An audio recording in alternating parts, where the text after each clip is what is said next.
Béni sois-tu, Éternel des armées, pour ce moment de partage. Je te rends gloire, Éternel des armées, parce que tu le mérites. Que ton nom soit salmodié et glorifié sur toute la terre, par toute ta création. Que l'étendue de ta création te célèbre au nom de Jésus, je prie, Amen. Aujourd'hui, je vais parler de ce que Dieu nous montre. Il y a souvent une différence entre ce que Dieu nous montre et ce que nos yeux voient dans le naturel. Dieu a montré à Joseph qu'il allait dominer sur ses frères. Mais dans la réalité, ce n'était pas encore le cas. Joseph ne dominait pas. C'est vrai qu'il était le préféré de son père, mais il ne dominait pas sur ses frères. Il faut savoir que la réalité n'est pas forcément la vérité. Car la vérité, c'est ce que Dieu dit. Mais la réalité, c'est ce que nos yeux nous montrent. Nos yeux physiques nous montrent. Donc, tu peux voir une chose, c'est vrai, c'est réel, tu vois cette chose. Mais ça ne veut pas dire que cette chose est vérité, est vraie. Ok, je vais prendre un exemple simple. Tu peux être en train de vivre une situation difficile. Tu peux être en train de vivre des problèmes dans ton mariage. C'est ce que tes yeux voient. Tu vois que ton mari est en train de te créer des problèmes ou que vous ne vous entendez pas. Ça, tu vois ça.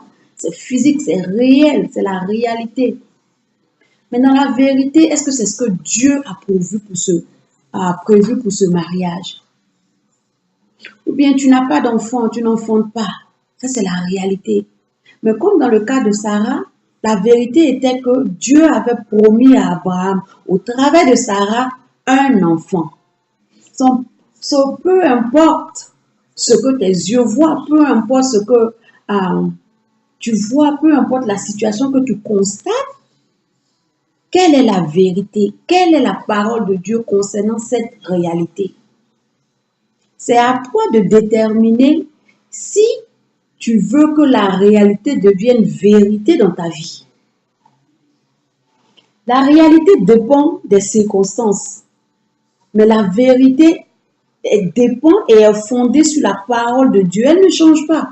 La réalité peut changer, mais la vérité ne change pas. La vérité, c'est donc toute parole qui sort de la bouche de Dieu, alors que la réalité peut être manipulée par le diable. Dieu peut te montrer un grand ministère, un mariage, des enfants. Mais entre la promesse et la possession de la promesse, il y a un processus que certaines personnes ont du mal à supporter. Parce que Dieu peut te promettre un enfant et tu attends. Ça fait 5 ans que tu attends cet enfant.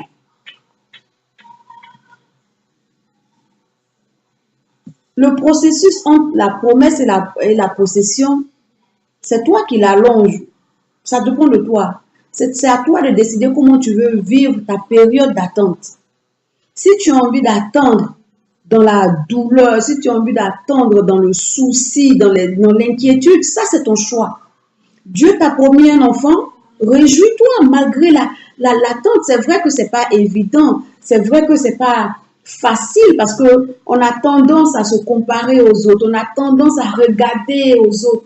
Oui, celui-là, il a un enfant, ceux-là, ils viennent de se marier, ils ont un enfant, ceci et cela. Mais il va falloir que tu décides de faire taire toutes ces voix-là et de rester connecté à Jésus. Qu'est-ce que Jésus a dit? Qu'est-ce que Dieu t'a promis? C'est à ça que tu dois, c'est sur ça que tu dois garder les yeux. Tu ne dois pas garder les yeux sur ce qui se passe autour de toi, sur ce qui réussit chez tes voisins. Et apprends à te réjouir du bonheur des autres.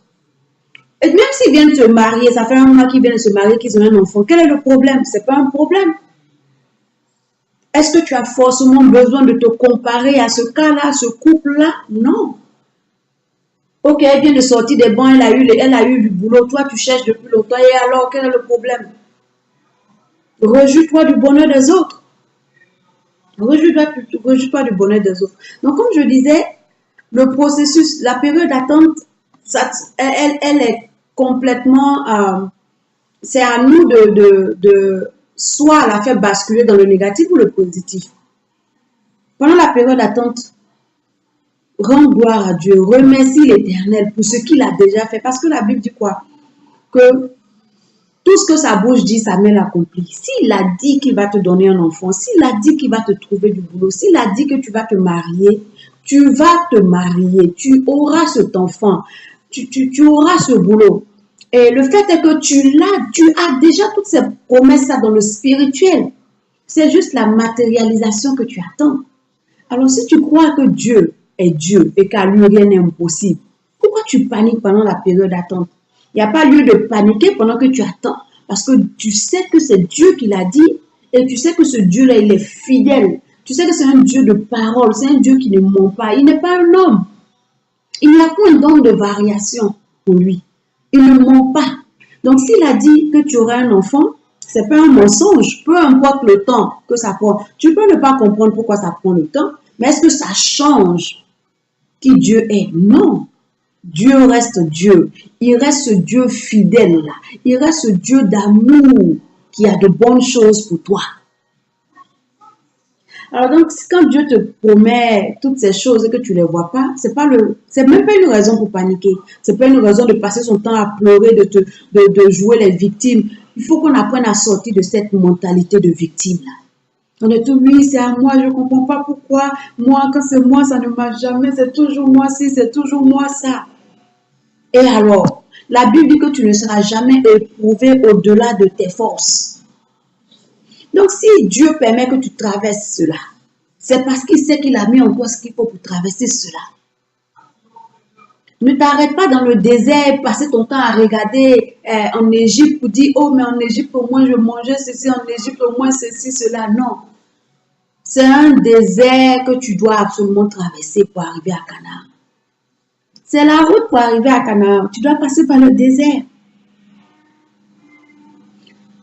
Dans le désert, le peuple de Dieu était nourri. Des personnes qui mangent la manne et la caille dans le désert, est-ce qu'ils sont vraiment dans le désert? Comment? Mais c'est à cause de cette mentalité de victime que nous entretenons, nous nous apitoyons sur notre sort pour n'importe quoi. Un petit problème vient là où, oui, voilà encore, c'est encore moi. Et oui, ceci. Arrêtons, frères, arrêtons, mes sœurs. Nous avons un Dieu puissant avec nous. Nous avons un Dieu admirable, formidable, merveilleux à nos côtés. Pourquoi est-ce que nous devons nous comporter comme des victimes? Nous sommes des princes, des princesses. Notre Père, le créateur de tous, de l'univers. Pourquoi avons-nous peur?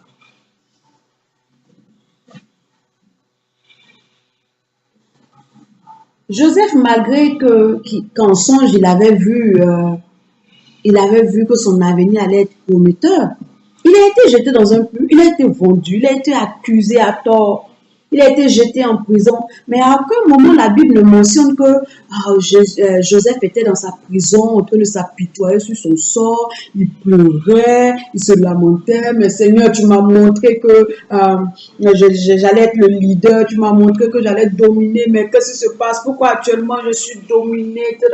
Pourquoi ci, pourquoi ça? Non! La Bible dit que tout concourt au bien de celui qui aime Dieu, qui a appelé selon sa destinée. La Bible n'a pas dit un peu concourt. La Bible n'a pas dit le bien concourt. La Bible n'a pas dit seulement le mal concourt. La Bible dit que tout concourt à ton bien. Que tu sois en train de traverser le mal, que tu sois en train de traverser ce qui est bien, ça va concourir à ton bien. C'est que quand tu te trouves devant certaines situations, tu dois te remémorer la parole de Dieu. C'est pourquoi il est important de lire et de connaître la parole de Dieu, de lire la Bible. Parce que si tu ne connais pas si tu ne sais pas ce que la parole de Dieu dit, de Dieu dit par rapport à certaines situations, comment est-ce que tu vas tenir? Parce que c'est sur la base de la parole de Dieu que tu vas te fortifier. Donc si Joseph devait se plaindre et pleurer tout le temps, est-ce qu'il allait être le Joseph dont on parle maintenant? C'est tout ce qu'il a traversé là qui a fait de lui le Joseph. C'est tout ce que tu traverses présentement qui va faire de toi celui que Dieu t'appelle. C'est tout ce que tu traverses, que ce soit mauvais, que ce soit dangereux. Demain, ce témoignage-là va aider à édifier quelqu'un. Demain, quand tu vas te retrouver devant des épreuves, tu vas dire, oh, mais moi, j'ai déjà traversé ça. Ça, c'est rien. Parce qu'il faut que c'est dans les épreuves que notre assurance même se construit réellement. Ce qui fait que tu comptes véritablement sur Dieu, là, c'est parce que tu as déjà expérimenté Dieu. C'est parce que Dieu t'a déjà libéré, il t'a déjà affranchi, tu as vu des cas de guérison, ou bien il t'a guéri, ou bien au travers de toi, il a guéri quelque chose. Parce que tu ne peux pas dire, oh oui, moi je crois en Dieu. Ok. Aucune preuve, aucune manifestation, rien. Rien. Devant le danger, tu pleures. Devant la tribulation, tu pleures. Point, tu n'as aucune force, tu n'as aucune sagesse, rien de rien. Mais comment tu peux dire tu crois en Dieu si tu n'espères même pas en lui?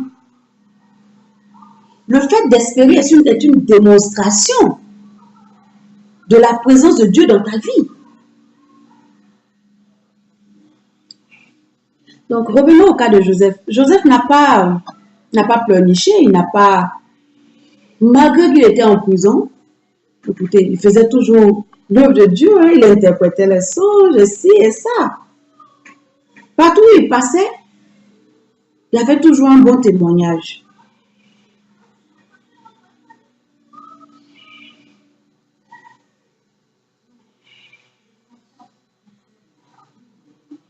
Nous n'avons pas besoin que les circonstances attestent de la matérialisation de la promesse de Dieu parce que nous savons qu'elle va se réaliser. Elle va se réaliser. Nous ne devons pas, c'est pas parce qu'on a des problèmes qu'on va remettre en cause la parole de Dieu. C'est pas parce qu'aujourd'hui ça ne va pas que tu as dit, est-ce que Dieu savait de quoi il parlait qu'il m'a dit que je vais réussir? Est-ce que quand Dieu a dit que je vais enfanter, est-ce qu'il savait que mes trompes étaient bouchées? Il est Dieu. Qu'est-ce qu'il ne sait pas? Qu'est-ce que tu traverses aujourd'hui que Dieu ne sait pas? Ce n'est pas parce qu'il y a une difficulté, il y a un obstacle, il y a quelque chose qui t'empêche d'avancer ou qui te crée quelques petits problèmes que tu vas penser ou bien tu vas te demander si ce que Dieu a dit est vrai. Tu ne peux pas remettre en cause la parole de Dieu, le plan de Dieu pour toi, juste parce qu'il y a des difficultés. Dieu n'a jamais dit quand la possession de la promesse est la promesse, ce serait une balade sur la plage. Tu vas juste te prélasser là. Non. Quand le peuple de Dieu a été libéré d'Égypte, ils sont passés par le désert. Mais le désert aussi, c'est un parcours qui t'aide à mieux attraper, à mieux saisir la main de Dieu, à mieux compter sur lui. Parce que tu es dans le désert, il n'y a personne d'autre qui puisse t'aider si ce n'est pas lui. À part Dieu dans le désert qui peut t'aider. Parce que le désert est fait de sorte que même ceux qui étaient à côté, qui pouvaient te venir en aide, eux-mêmes ne peuvent pas, ils ont d'autres problèmes. Que quelquefois, tu te retrouves dans une situation où tu as tellement de problèmes, tu as tellement besoin de tes amis ou quoi que ce soit. Et quand tu vas vers eux, eux, ils ne peuvent pas. Eux aussi, ils ont des problèmes. Eux aussi, il y a toujours quelque chose. Et c'est pendant cette période-là que tu apprends à ne compter que sur Dieu seul. Parce que c'est lui qui va ouvrir les portes. Parce que tant que c'est pas parce que Dieu passe par des hommes que tu dois compter sur un homme. Dieu passe par des hommes, mais il faut compter d'abord sur Dieu. Donc, la période du désert, c'est surtout pour ça. C'est pour t'apprendre à ne compter que sur Dieu. Peu importe comment il achemine sa bénédiction vers toi, tu dois comprendre que c'est Dieu qui est la source de toute bénédiction.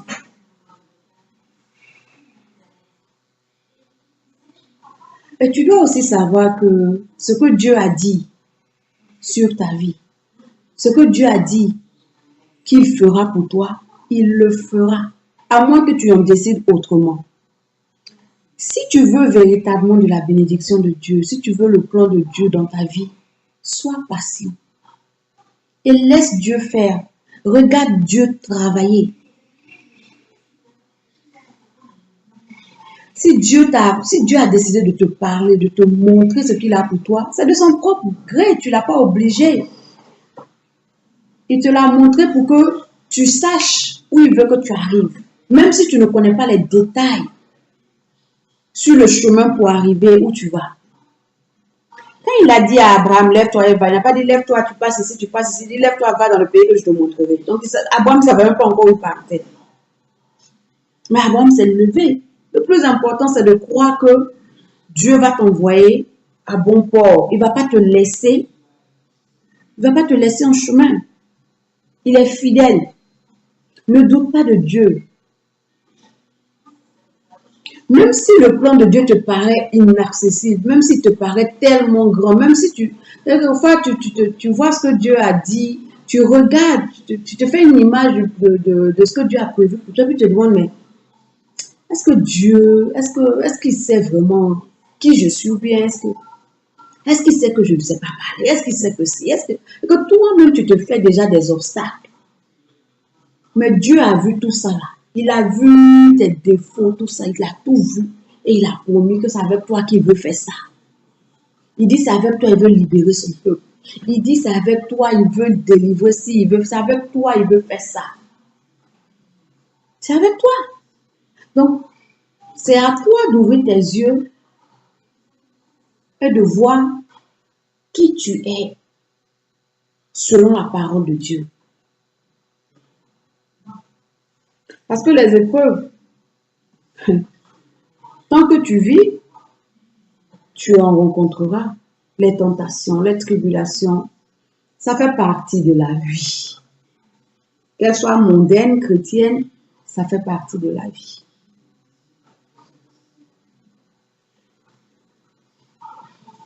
Les épreuves ne sont pas forcément là pour te maudire. Les épreuves ne sont pas là pour te mettre en retard comme tu le penses. Les épreuves ne sont pas là pour te déstabiliser, non. Comme la Bible dit, l'or a besoin d'être purifié. Donc, les épreuves, c'est une période qui te donne de te nettoyer, de te débarrasser de ce qui n'est pas nécessaire. Tu apprends à laisser tomber certains comportements, tu apprends à laisser tomber certaines habitudes qui ne glorifient pas Dieu, qui t'empêchent de véritablement te consacrer. Tu apprends à marcher en ayant les yeux fixés seulement sur Dieu. Donc, il ne faut pas avoir peur, il ne faut pas paniquer lorsque tu as l'impression que le plan de Dieu n'est pas en train de se faire. Parce que celui qui a fait la promesse est fidèle pour l'accomplir. Je prie que ce message t'aide. Je prie que ce message t'aide, qu'il te fasse comprendre que si Dieu l'a dit, il va le faire. Au nom de Jésus. Amen.